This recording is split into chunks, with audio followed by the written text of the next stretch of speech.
Here's a great exercise that you can use in your classroom. It's called an emotion wheel. And what I did was I had my students fill out certain emotions in here. We gave them an example, a list of like 102 different emotions in there because I wanted them to expand their emotional vocabulary. I wanted them to get away from saying things like I'm sad, I'm mad, I'm happy. Those aren't words that offer enough description or tell us really what's going on.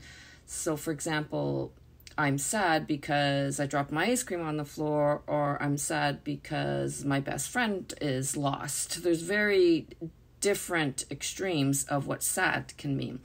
So we gave them the wheel, and we had the 4 categories of happy, angry, sad, and scared. And we explained to them that often these are secondary emotions, or they come out representing this, but that isn't what they stem from. So for example, somebody might say that I feel rejected, which would be actually here. Maybe they didn't make it on the favorite team that they wanted to get onto.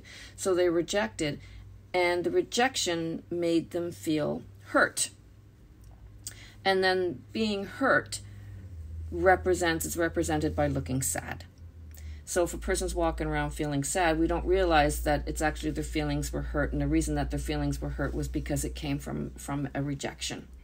So this helps us pinpoint what problems are. It helps us describe our emotions, and it makes them familiar with different terminology that they can use.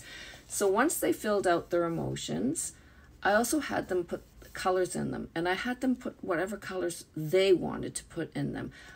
I said that red doesn't have to be anger, or sad doesn't have to be blue. I want you to choose the colors that represent that emotion to you. So some of them for anger did put red, but some of them also colored it black, or they colored it green. Oddly enough, almost all of them did use blue for sad, which is fine.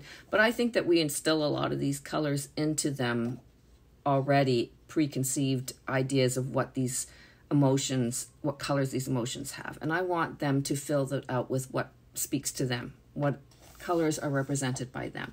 So an excellent activity for getting your students to expand their emotional vocabulary. It's called my emotion wheel.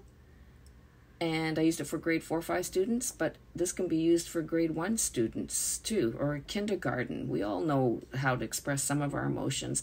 So let's expand our emotional vocabulary so that we can pinpoint more easily what the problem is. And once we can pinpoint what a problem is, then it becomes a lot easier to help them solve it.